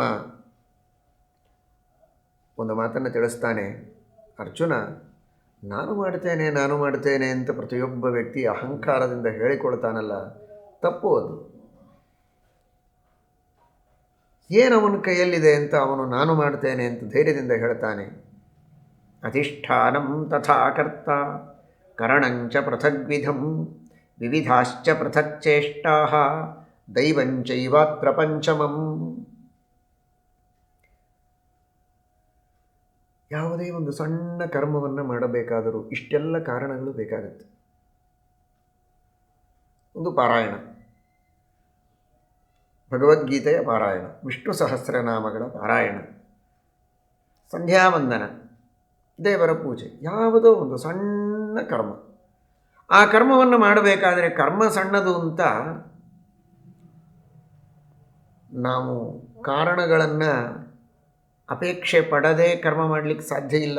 ಎಲ್ಲ ಕಾರಣಗಳನ್ನು ನಾವು ಅಪೇಕ್ಷಿಸಿಯೇ ಕರ್ಮಗಳನ್ನು ಮಾಡಬೇಕು. ಅಧಿಷ್ಠಾನ ಅಂದರೆ ದೇಹ ಭೂಮ್ಯಾಧಿಕಂ. ಈ ದೇಹವೇ ಒಂದು ಅಧಿಷ್ಠಾನ. ಜೀವ ಯಾವುದೇ ಒಂದು ಕರ್ಮವನ್ನು ಮಾಡುವುದಕ್ಕೆ ಅವನಿಗೆ ಒಂದು ದೇಹ ಬೇಕು. ಹೌದು, ದೇಹ ಬೇಕು. ಏನಾಯಿತು? ಏನಾಗುವುದಲ್ಲ. ಆ ದೇಹ ಯಾರು ಕೊಟ್ಟದ್ದು? ಯಾರು ಕೊಟ್ಟ ದೇಹದಲ್ಲಿದ್ದು ನೀನು ಕರ್ಮವನ್ನು ಮಾಡ್ತಾ ಇದ್ದೀಯ? ನೀನೇ ಮಾಡಿಕೊಂಡದ್ದ ಈ ದೇಹವನ್ನು? ನಿನಗೆ ಇಷ್ಟಕ್ಕೆ ತೃಪ್ತಿ ಇದೆಯಾ? ನೀನೇ ಮಾಡಿಕೊಳ್ಳೋದಕ್ಕೆ ನಿನಗೆ ಬರ್ತಾ ಇದ್ದರೆ ನೀನು ಇಷ್ಟೇ ಮಾಡ್ಕೊಳ್ತಾ ಇದ್ದೀಯ. ನಿನಗೆ ಹೇಗೆ ಬೇಕೋ ಅಂತಹ ಒಳ್ಳೆ ಬಣ್ಣ, ಎತ್ತರ, ಏನೇನು ಲಕ್ಷಣಗಳು ಬೇಕೋ ಶಾಸ್ತ್ರದಲ್ಲಿ ಹೇಳಿದ ಲಕ್ಷಣಗಳು, ದೇಹದ ಲಕ್ಷಣಗಳು ಯಾವ ರೀತಿ ಇರಬೇಕೋ, ಸೌಂದರ್ಯದ ಲಕ್ಷಣಗಳೇನೋ ಅವುಗಳೆಲ್ಲವನ್ನೂ ತಿಳಿದುಕೊಂಡು ಆ ರೀತಿ ನೀನೇ ಮಾಡಿಕೊಂಡು ಅತಿ ಸುಂದರವಾದ ಅತ್ಯಂತ ಶಾಸ್ತ್ರೀಯವಾದ ಲಕ್ಷಣಗಳಿಂದ ಯುಕ್ತವಾದ ದೇಹವನ್ನು ಮಾಡಿಕೊಂಡು ಯಾವುದೇ ರೀತಿಯ ವ್ಯತ್ಯಾಸ ಇಲ್ಲದಂತೆ, ದೇಹದೊಳಗೆ ಯಾವುದೂ ಅವ್ಯವಸ್ಥೆ ಇಲ್ಲದಂತೆ ಅತ್ಯಂತ ಆರೋಗ್ಯ ಸಂಪನ್ನವಾದ ಸುಂದರವಾದ ದೃಢವಾದ ಸುಲಕ್ಷಣವಾದ ದೇಹವನ್ನು ಪಡೆದುಕೊಂಡು ಹುಟ್ಟಬಹುದಾಗಿತ್ತಲ್ವೋ? ಇಲ್ಲ. ದೇವರು ಎಂಥ ದೇಹ ಕೊಟ್ಟ ಅಂಥ ದೇಹದಲ್ಲಿ ಇರಬೇಕಾದದ್ದಷ್ಟೇ. ಅಷ್ಟು ಮಾತ್ರ ಅಲ್ಲ, ಈ ದೇಹದ ನಿರ್ಮಿತಿಗೆ ಬೇಕಾದ ಪರಿಜ್ಞಾನ ಏನುಂಟು ನನ್ನಲ್ಲಿ? ಬಿಡಿ, ನಾನಲ್ಲ, ತಂದೆ ತಾಯಿಗಳು ಸೃಷ್ಟಿ ಮಾಡಿದ್ದ. ಅವರಿಗೇನಿದೆ ಈ ದೇಹದ ಬಗ್ಗೆ ಪರಿಜ್ಞಾನ? ಮಗು ಅತ್ತರೆ ಕಂಗಾಲಾಗಿ ವೈದ್ಯರ ಹತ್ತಿರ ಓಡಿ ಹೋಗುವ ಅಮಾಯಕ ತಂದೆ ತಾಯಿಗಳಿಗೆ ಗೊತ್ತೇನು ಮಗುವಿನ ದೇಹದಲ್ಲಿ ಏನಿದೆ, ಹೇಗೆ ಸೃಷ್ಟಿ ಮಾಡಿದ್ದೇವೆ ಅಂತ? ಸೃಷ್ಟಿಗೆ ನಿಮಿತ್ತರಾದವರು ಸತ್ಯ ಅನ್ನುವುದಕ್ಕೆ ಪೂಜ್ಯರು ಸತ್ಯ, ಮಾನ್ಯರು ಎರಡು ಮಾತಿಲ್ಲ. ಆದರೆ ನಿಜವಾದ ಮಾನ್ಯ ಯಾರು? ಅಮಾನಿ ಮಾನದೋ ಮಾನ್ಯ. ನಿಜವಾದ ಮಾನ್ಯ, ನಿಜವಾದ ಪಿತಾ, ನಿಜವಾದ ಮಾತಾ ಹರಿರೇವ ಪರೋ ಹರಿರೇವ ಗುರು ಹರಿರೇವ ಜಗತ್ಪಿತೃ ಮಾತೃಗತಿ. ಅಂತಹ ಭಗವಂತನೇ ನಿಜವಾದ ತಂದೆ, ಅವನೇ ನಿಜವಾದ ತಾಯಿ, ಅವನೇ ನಿಜವಾದ ಮಾನ್ಯ, ಅವನೇ ಪೂಜ್ಯ. ಈ ದೇಹದೊಳಗಿರುವ ಪ್ರತಿಯೊಂದು ಅಂಗಗಳು, ನರಗಳು, ನಾಡಿಗಳು, ಅಸ್ಥಿಗಳು, ರಕ್ತ, ಮಾಂಸ, ಒಂದೊಂದು ಜೀವಕೋಶಗಳನ್ನು ಕೂಡ ಸೃಷ್ಟಿ ಮಾಡಿ ಅವುಗಳಲ್ಲಿ ಯಾವಾಗಲೂ ಕ್ರಿಯಾಶೀಲತೆಯನ್ನು ಕೊಟ್ಟು ರಕ್ಷಣೆ ಮಾಡುವ ಪ್ರಜಾಗರನಾಗಿ, ಕ್ಷಣ ಕ್ಷಣಕ್ಕೂ ಒಂದೊಂದು ಜೀವಕೋಶದಲ್ಲಿ ಏನೆಲ್ಲ ಕಾರ್ಯಗಳು ನಡೆಯುತ್ತೆ ಅಂತ ತಾನು ನಿಂತು ನೋಡಿ ನಡೆದು ನಡೆಸಿ ಪ್ರತಿಯೊಬ್ಬ ವ್ಯಕ್ತಿಯ ಬದುಕನ್ನು ನಿಯಂತ್ರಣ ಮಾಡ್ತಾನೆ ಸ್ವಾಮಿ. ಅಂತಹ ಭಗವಂತನ ಕಾರುಣ್ಯ ಎಷ್ಟು ದೊಡ್ಡದು! ಹುಟ್ಟಿಸುವುದು ದೊಡ್ಡದಲ್ಲ, ಬಹಳ ದೊಡ್ಡದು ನಮ್ಮ ದೃಷ್ಟಿಯಲ್ಲಿ. ಆದರೆ ಕೇವಲ ಹುಟ್ಟಿಸುವುದು ದೊಡ್ಡದಲ್ಲ, ಹುಟ್ಟಿಸಿ ರಕ್ಷಣೆಯನ್ನು ಮಾಡುತ್ತಾನೆ, ಅವನಲ್ಲಿ ಕ್ರಿಯಾಶೀಲತೆಯನ್ನು ಕೊಡ್ತಾನೆ. ಇಂತಹ ಆ ದೇಹವನ್ನು ಸೃಷ್ಟಿ ಮಾಡಿದ ಭಗವಂತನ ಅನುಗ್ರಹ ಇಲ್ಲದೆ, ಅವನು ಕೊಟ್ಟ ಈ ದೇಹ ಇಲ್ಲದೆ ನಾನೇನು ಮಾಡಬಲ್ಲೆ? ಹಾಗಾದರೆ ನಾನು ಮಾಡಿದೆ ಸ್ವತಂತ್ರವಾಗಿ ಅಂತ ಹೇಳುವುದರಲ್ಲಿ ಏನು ಅರ್ಥ ಇದೆ? ದೇಹ ಇದ್ದರೆ ತಾನೇ ನಾನೇನಾದರೂ ಮಾಡುವುದು. ಆ ದೇಹ ಕೊಟ್ಟವ ದೇವರು ತಾನೇ ನನ್ನಿಂದ ಇದನ್ನು ಮಾಡಿಸಿದ ಹಾಗೆ ಆಯಿತು.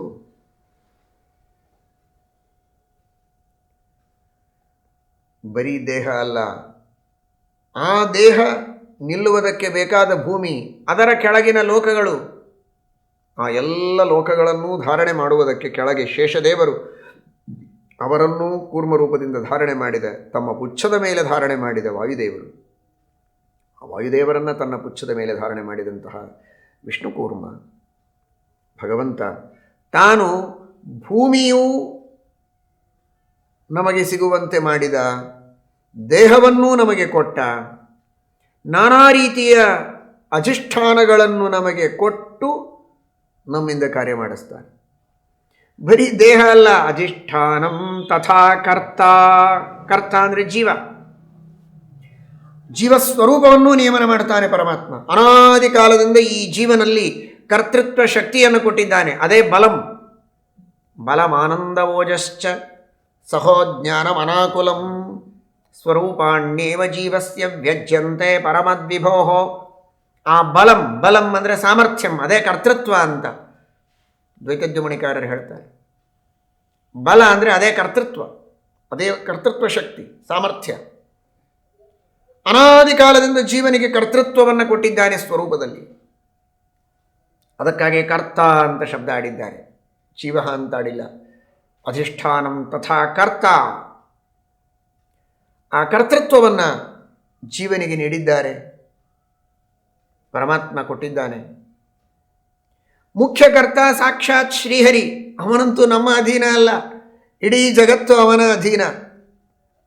ನನಗಿಂತಹ ಕೆಲಸ ಮಾಡಬೇಕಾಗಿದೆ, ಹೌದು, ಇದಕ್ಕೆಲ್ಲ ದೇವರ ಪ್ರೇರಣೆ ಬೇಕು. ದೇವರ ಪ್ರೇರಣೆ ತಾನೇ, ನಾನು ಮಾಡಿಸ್ತೇನೆ ಅಂತ ಹೇಳುವ ಗಂಡಸು ಯಾರಾದರೂ ಇದ್ದಾರಾ? ಹಾಗಾದರೆ ಕರ್ತ ಅನ್ನುವುದಕ್ಕೆ ವಿಷ್ಣು ಎಂಬ ಅರ್ಥವನ್ನು ಶ್ರೀಮದಾಚಾರ್ಯರು ಮಾಡುತ್ತಾರೆ, ಜೀವ ಅಂತೂ ಅರ್ಥ ಹೇಳ್ತಾರೆ.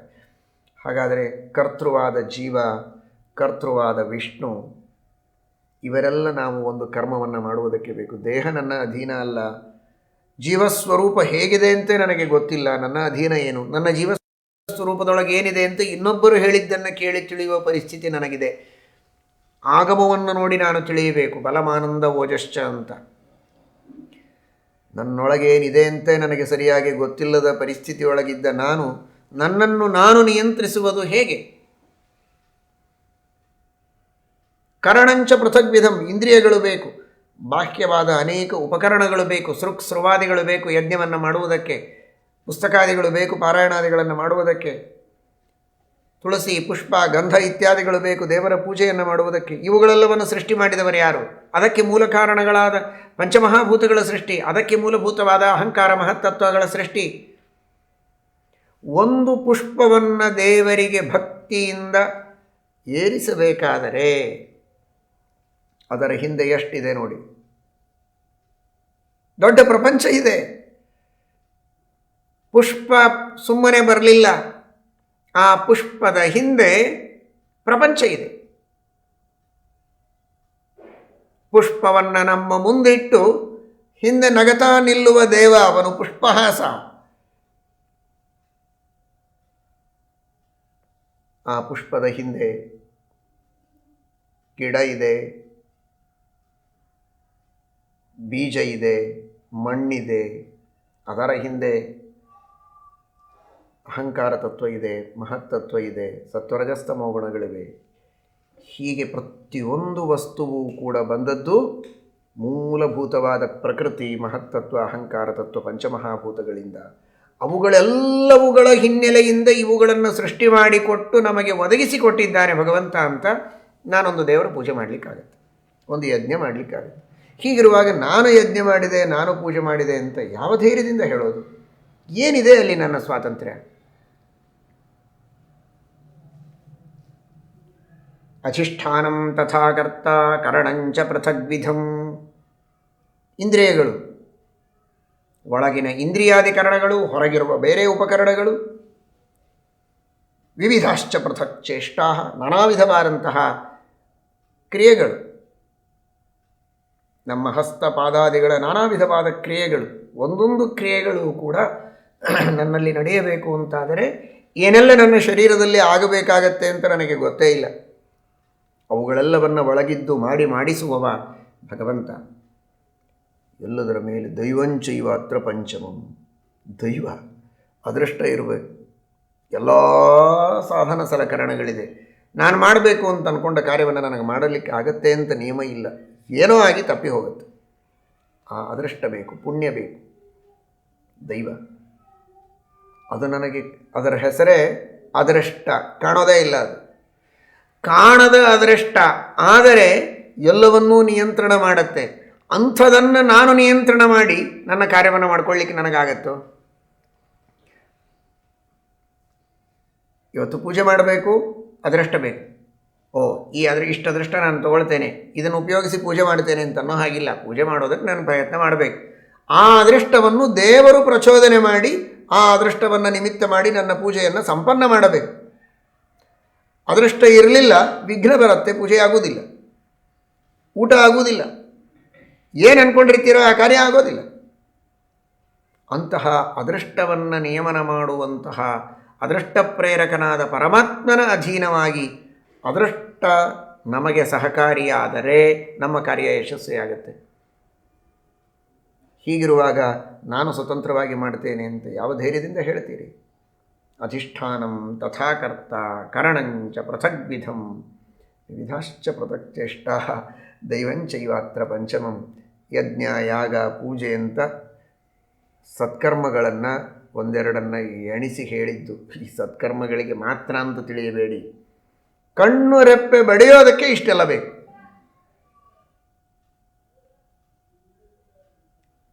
ಮುಚ್ಚಿದಲ್ಲಿಯೇ ಕೃಷ್ಣಾರ್ಪಣ, ಇಲ್ಲ ಕಣ್ಣು ತೆಗೆದಲ್ಲೇನೆ ಕೃಷ್ಣಾರ್ಪಣ.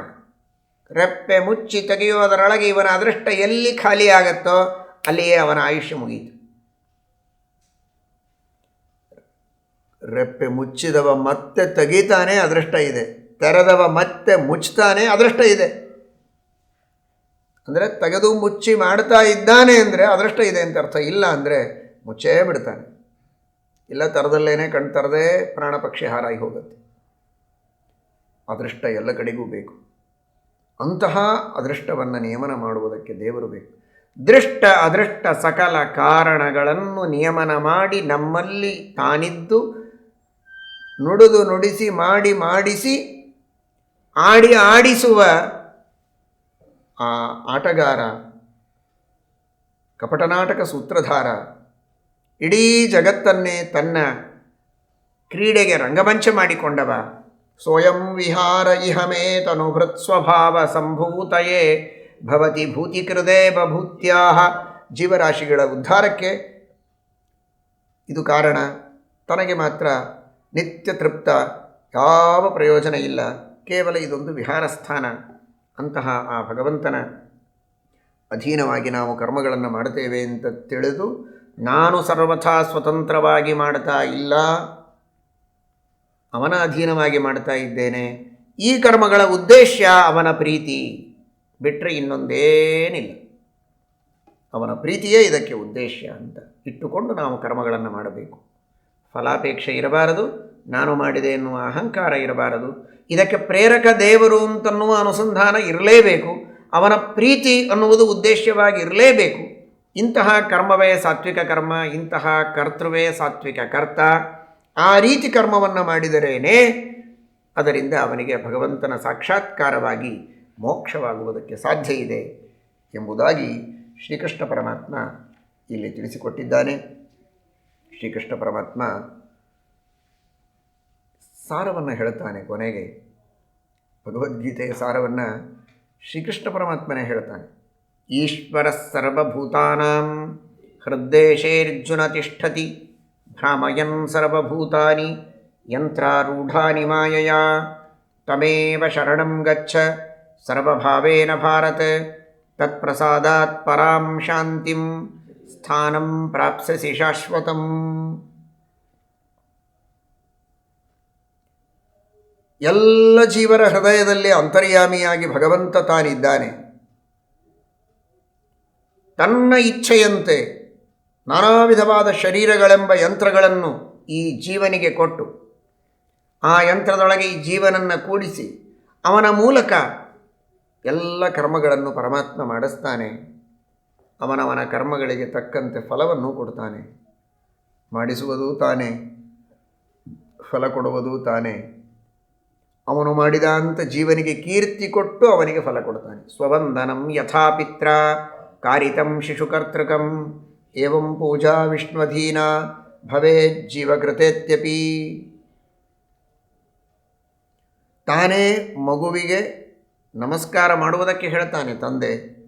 ನಮಸ್ಕಾರ ಮಾಡುವುದಕ್ಕೆ ಹೇಳಿ ನಮಸ್ಕಾರ ಮಾಡಿದ ಅಂತ ಆ ಮಗುವನ್ನು ಪ್ರೀತಿಯಿಂದ ಎತ್ತಿಕೊಂಡು ಆಶೀರ್ವಾದ ಮಾಡ್ತಾನೆ. ನಾನೇ ಮಾಡಿಸಿಕೊಂಡದ್ದು, ಅವನು ತಾನು ತಿಳಿದು ಮಾಡಿದ್ದಲ್ಲ, ಏಕೆ ಆಶೀರ್ವಾದ ಮಾಡೋದು ಅಂತ ಯಾವ ತಂದೆ ತಾಯಿಯೂ ಹೇಳುವುದಿಲ್ಲ. ತಾವೇ ನಮಸ್ಕಾರ ಮಾಡಿಸಿಕೊಂಡು ಆಶೀರ್ವಾದ ಮಾಡುವಂತೆ ತಾನೇ ಒಳಗಿದ್ದು ನಮ್ಮಿಂದ ಕರ್ಮವನ್ನು ಮಾಡಿಸಿ ಆಶೀರ್ವಾದವನ್ನು ಮಾಡ್ತಾನೆ, ಅನುಗ್ರಹವನ್ನು ಮಾಡ್ತಾನೆ. ಇದು ಆ ಭಗವಂತನ ಕಾರುಣ್ಯ ಅಂತ ತಿಳಿಯಬೇಕು. ಈ ರೀತಿ ತಿಳಿದು ಆ ಪರಮಾತ್ಮನಿಗೆ ಶರಣು ಹೋಗಬೇಕು. ಶರಣು ಹೋದರೆ ಆ ಭಗವಂತ ನಮ್ಮನ್ನು ರಕ್ಷಣೆ ಮಾಡುತ್ತಾನೆ, ಶಾಶ್ವತವಾದ ಸ್ಥಾನವನ್ನು ನಮಗೆ ನೀಡುತ್ತಾನೆ. ಶ್ವೇತದ್ವೀಪ, ಅನಂತಾಸನ, ವೈಕುಂಠಗಳು ಶಾಶ್ವತವಾದ ಸ್ಥಾನಗಳು, ಲಕ್ಷ್ಮ್ಯಾತ್ಮಕವಾದ ಲೋಕಗಳವು. ಪ್ರಳಯ ಕಾಲದಲ್ಲಿ ಭಗವಂತ ತನ್ನ ಉದರದಲ್ಲಿ ಹಾಕಿಕೊಳ್ತಾನೆ, ಸೃಷ್ಟಿಕಾಲದಲ್ಲಿ ಮತ್ತೆ ಅಭಿವ್ಯಕ್ತಗೊಳಿಸ್ತಾನೆ. ಆದರೆ ಅವುಗಳಿಗೆ ನಾಶ ಇಲ್ಲ. ಅಂತಹ ಶಾಶ್ವತವಾದ ಶ್ವೇತದ್ವೀಪ, ವೈಕುಂಠ, ಅನಂತಾಸನಗಳೆಂಬ ಲೋಕಗಳನ್ನು ಯಥಾಯೋಗ್ಯವಾಗಿ ಜೀವರು ಅವರವರ ಯೋಗ್ಯತೆಗೆ ತಕ್ಕಂತೆ ಹೊಂದುತ್ತಾರೆ. ಅಂತಹ ಸ್ಥಾನವನ್ನು ಪರಮಾತ್ಮ ಕರುಣಿಸ್ತಾನೆ ಯಾವಾಗ ಶರಣು ಹೋದರೆ. ದೇವಾ ನಿನಗೆ ನಾನು ಶರಣು ಬಂದೆ ಅಂತ ಕೇವಲ ಬಾಯಿಯಿಂದ ಹೇಳುವುದು ಮಾತ್ರ ಶರಣಾಗತಿಯಲ್ಲ. ಶರಣಾಗತಿಯಲ್ಲಿ ಮೂರೂ ಸೇರಬೇಕು: ದೇಹ, ಮನಸ್ಸು, ಮಾತು. ದೈಹಿಕವಾಗಿ ಭಗವಂತನ ಪೂಜೆಯನ್ನೂ ನಾವು ಮಾಡಬೇಕು, ಮಾನಸಿಕವಾಗಿ ಭಗವಂತನ ಧ್ಯಾನವನ್ನೂ ಮಾಡಬೇಕು, ಮಾತಿನಿಂದ ವಚನದಿಂದ ದೇವರ ಸ್ತುತಿಯನ್ನೂ ಮಾಡಬೇಕು. ಈ ರೀತಿ ವಾಗೀಂದ್ರಿಯದಿಂದ ಸ್ತುತಿ ಮಾಡಿ, ಮನಸ್ಸಿನಿಂದ ಧ್ಯಾನ ಮಾಡಿ, ದೇಹದಿಂದ ಮಾಡಬೇಕಾದ ಎಲ್ಲ ಸೇವೆಗಳನ್ನು, ಪೂಜೆಗಳನ್ನು, ಯಜ್ಞಯಾಗಾದಿ ಕರ್ಮಗಳನ್ನು, ವಿಹಿತವಾದ ವರ್ಣಾಶ್ರಮೋಚಿತ ಸಕಲ ಕರ್ಮಗಳನ್ನು ಮಾಡಿ ಅವುಗಳೆಲ್ಲವನ್ನು ನಿಷ್ಕಾಮವಾಗಿ ಭಗವಂತನ ಪ್ರೀತಿಗಾಗಿ ಇಂಥ ಪರಮಾತ್ಮನ ಪಾದಗಳಿಗೆ ಅರ್ಪಿಸಬೇಕು. ಕರ್ಮಗಳನ್ನು ಮಾಡುವಾಗ ದೇವರು ಸರ್ವೋತ್ತಮ, ಸ್ವತಂತ್ರ, ಅವನ ಆದೇಶದಂತೆ ಪ್ರೇರಣೆಯಂತೆ ಮಾಡ್ತಾ ಇದ್ದೇನೆ ಎನ್ನುವ ಎಚ್ಚರ ಇರಬೇಕು. ಎಷ್ಟೇ ಕರ್ಮಗಳನ್ನು ಮಾಡಿದರೂ ಮನಸ್ಸು ಮಾತ್ರ ದೇವರಿಂದ ಆಚೆಗೆ ಸರದಿರಬಾರದು. ಸರ್ವೋತ್ತಮತ್ವ ವಿಜ್ಞಾನ ಪೂರ್ವಂ ತತ್ರ ಮನಃ ಸದಾ ಸರ್ವಾಧಿಕ ಪ್ರೇಮಯುಕ್ತಂ ಸರ್ವಸ್ಯಾತ್ರ ಸಮರ್ಪಣಂ. ತನ್ನವರು ಹಾಗೂ ತಾನು ತನ್ನ ಮೇಲೆ ತಾನು ಮಾಡಿಕೊಳ್ಳುವ ಪ್ರೇಮಕ್ಕಿಂತಲೂ ಪರಮಾತ್ಮನಲ್ಲಿ ಹೆಚ್ಚಿನ ಪ್ರೇಮವನ್ನು ಮಾಡಬೇಕು. ತನ್ನವರ ಮೇಲೆ ಮಾಡುವ ಪ್ರೇಮಕ್ಕಿಂತಲೂ ಹೆಚ್ಚಿನ ಪ್ರೇಮವನ್ನು ಮಾಡಬೇಕು. ಅನ್ನ ಕೊಟ್ಟರು ಅಂತ ಒಬ್ಬರ ಮೇಲೆ ಪ್ರೀತಿ, ತಾನಿರುವುದಕ್ಕೊಂದು ನೆಲೆ ಮಾಡಿ ಕೊಟ್ಟರಂತೆ ಒಬ್ಬರ ಮೇಲೆ ಪ್ರೀತಿ, ಹಣ ಕೊಡ್ತಾರೆ ಅಂತ ಕೆಲವರ ಮೇಲೆ ಪ್ರೀತಿ, ದೇಹ ಕೊಟ್ಟರು ಅಂತ ತಂದೆ ತಾಯಿಗಳ ಮೇಲೆ ಪ್ರೀತಿ. ಆದರೆ ಇವುಗಳೆಲ್ಲವನ್ನು ನಿಜವಾಗಿ ಅವರೆಲ್ಲರಲ್ಲಿದ್ದು ಕೊಡುವವ ಭಗವಂತನೇ. ಇವರು ನಿಮಿತ್ತ ಮಾತ್ರರು ಅಂದ ಮೇಲೆ ಅವನ ಮೇಲೆ ಎಷ್ಟು ಪ್ರೀತಿ ಮಾಡಬೇಕು ನೋಡಿ. ಒಂದು ಜನ್ಮದಲ್ಲ, ಅನಾದಿ ಕಾಲದಿಂದ ಒಂದೇ ಒಂದು ಜನ್ಮದಲ್ಲಿ ನಮಗೆ ದೇಹವನ್ನು ಕೊಟ್ಟದ್ದಕ್ಕೆ ತಂದೆ ತಾಯಿಗಳ ಮೇಲೆ ನಾವು ಪ್ರೀತಿ ಮಾಡುವುದಾದರೆ, ಇಂತಹ ದೇಹಗಳನ್ನು ಅನಾದಿ ಕಾಲದಿಂದ ಮೋಕ್ಷ ಆಗುವವರೆಗೆ ಅನಂತ ಅನಂತ ದೇಹಗಳನ್ನು ನಮಗೆ ಪರಮಾತ್ಮ ಕರುಣಿಸಿದ್ದಾನಲ್ಲ, ಎಷ್ಟು ಪ್ರೀತಿ ಮಾಡಬೇಕು ಅವನ ಮೇಲೆ. ಎಷ್ಟು ತರಹದ ದೇಹಗಳು, ಆ ಎಲ್ಲ ತರಹದ ದೇಹಗಳಿಗೆ ಬೇಕಾದ ಆ ದೇಹಗಳಲ್ಲಿ ನಾವು ಉಪಯೋಗಿಸಬಹುದಾದ ಅರ್ಥಾತ್ ಸ್ವೀಕರಿಸಬಹುದಾದ ಆಹಾರಗಳು, ಆ ದೇಹದಲ್ಲಿ ನಾವಿದ್ದಾಗ ನಮಗೆ ಮಾಡಬೇಕಾದಂತಹ ವಿಹಾರಗಳು, ಅದಕ್ಕೆ ಬೇಕಾದ ಪರಿಕರಗಳು, ಆ ಬಂಧುಗಳಾಗ ಎಷ್ಟು ಕೊಟ್ಟದ್ದು ದೇವರು. ಒಂದು ಕೊಟ್ಟದ್ದಕ್ಕೆ ಎಷ್ಟು ಪ್ರೀತಿಸ್ತೇವೆ ಸುತ್ತಮುತ್ತಲಿದ್ದ ನಮ್ಮ ಜನರ ಮೇಲೆ. ಆದರೆ ಅನಂತ ಅನಂತ ಅನಂತವನ್ನು ಕೊಡುವ ಆ ಭಗವಂತನನ್ನು ನಾವು ಪ್ರೀತಿಸೋದೇ ಇಲ್ಲ, ನೆನಪಿಸಿಕೊಳ್ಳೋದೇ ಇಲ್ಲ. ಎಂತಹ ಕೃತಜ್ಞರಾಗ್ತೇವೆ ಅಂತ ನಾವೇ ಅರ್ಥ ಮಾಡಿಕೊಳ್ಳಬೇಕು. ಅಂತಹ ಪರಮಾತ್ಮನಲ್ಲಿ ಸರ್ವಾಧಿಕ ಪ್ರೇಮಯುಕ್ತಂ. ಪ್ರೀತಿ ಮಾಡಿ, ಬೇರೆಯವರ ಮೇಲೆ ಪ್ರೀತಿ ಮಾಡಬೇಡಿ ಅಂತ ಹೇಳಿಲ್ಲ ಶಾಸ್ತ್ರದಲ್ಲಿ. ಅವರವರ ಯೋಗ್ಯತೆಗೆ ತಾರತಮ್ಯಕ್ಕೆ ತಕ್ಕಂತೆ ದೊಡ್ಡವರಲ್ಲಿ ಭಕ್ತಿಯನ್ನು ಮಾಡಬೇಕು, ಪ್ರೀತಿಯನ್ನು ಮಾಡಬೇಕು. ಮೈತ್ರಿ, ಸಮಾನರಲ್ಲಿ ಮೈತ್ರಿ, ಚಿಕ್ಕವರಲ್ಲಿ ದಯೆ, ದೊಡ್ಡವರಲ್ಲಿ ಭಕ್ತಿ, ಹೀಗೆಲ್ಲ ಯೋಗ್ಯವಾದ ರೀತಿಯಲ್ಲಿ ಮಾಡಬೇಕು. ಆದರೆ ಇವರೆಲ್ಲರಲ್ಲಿದ್ದು ಈ ಎಲ್ಲ ಉಪಕಾರಗಳನ್ನು ಮಾಡಿಸಿದವ ಆ ಭಗವಂತ ಅಂತ ತಿಳಿದು, ಇವರೆಲ್ಲರೊಳಗಿಲ್ಲದೆ ತಾನೇ ಸ್ವತಂತ್ರವಾಗಿ ಇದ್ದು ನಮಗೆ ಅನಂತವಾಗಿ ಉಪಕಾರವನ್ನು ಮಾಡುವ ಆ ಭಗವಂತನ ಉಪಕಾರಗಳನ್ನು ಸ್ಮರಿಸಿ ಅವನಲ್ಲಿ ಮಾತ್ರ ಸರ್ವಾಧಿಕವಾಗಿ ಪ್ರೇಮವನ್ನು ಮಾಡಿ. ಅದು ಶರಣಾಗತಿ ಅಂತಾರೆ ಶ್ರೀಮದ್ ಆಚಾರ್ಯರು ಹೇಳುವ ವ್ಯಾಖ್ಯಾನ ಇದು. ಸರ್ವೋತ್ತಮತ್ವ ವಿಜ್ಞಾನ ಪೂರ್ವಂ ತತ್ರ ಮನಸ್ಸದಾ ಸರ್ವಾಧಿಕ ಪ್ರೇಮಯುಕ್ತಂ ಸರ್ವಸ್ಯಾತ್ರ ಸಮರ್ಪಣಂ ಅಖಂಡ ತ್ರಿವಿಧಾ ಪೂಜಾ. ದೈಹಿಕ, ವಾಚಿಕ, ಮಾನಸಿಕವಾದ ಪೂಜೆಯನ್ನು ನಿರಂತರವಾಗಿ ಮಾಡ್ತಾ ದೇವರಿಗೆ ಸಮರ್ಪಣೆ ಮಾಡಿ, ತದ್ರತ್ಯೈವ ಸ್ವಭಾವತಃ ಕೇವಲ ಅವನಲ್ಲಿರುವ ಪ್ರೀತಿಯಿಂದ ಇನ್ಯಾವುದೇ ಅಪೇಕ್ಷೆಯನ್ನು ಪಡದೆ ನೀವು ಮಾಡಿದರೆ ರಕ್ಷತೀತ್ಯೇವ ವಿಶ್ವಾಸ. ದೇವರು ಎಂದಿಗೂ ನಮ್ಮನ್ನು ಕೈ ಬಿಡೋದಿಲ್ಲ, ನಾವು ಮಾಡಿದ ಕರ್ಮಗಳಿಗೆ ಪ್ರಸನ್ನನಾಗಿ ಫಲ ಕೊಟ್ಟೇ ಕೊಡ್ತಾನೆ ಎನ್ನುವ ನಂಬಿಕೆ ಇರಲಿ. ಇದು ಶರಣಾಗತಿ.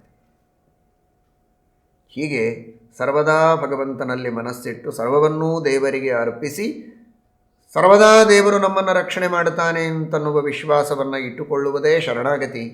ಹೀಗೆ ನೀವು ಶರಣಾಗತರಾದರೆ ನಿಮ್ಮನ್ನು ನಾನು ರಕ್ಷಣೆ ಮಾಡುತ್ತೇನೆ, ಉದ್ಧಾರ ಮಾಡುತ್ತೇನೆ, ಮೋಕ್ಷವನ್ನು ಕೊಡುತ್ತೇನೆ. ಇದೇ ಭಗವದ್ಗೀತೆಯ ಸಾರ ಅಂತ ಕೃಷ್ಣ ಪರಮಾತ್ಮ ಉಪದೇಶ ಮಾಡುತ್ತಾನೆ.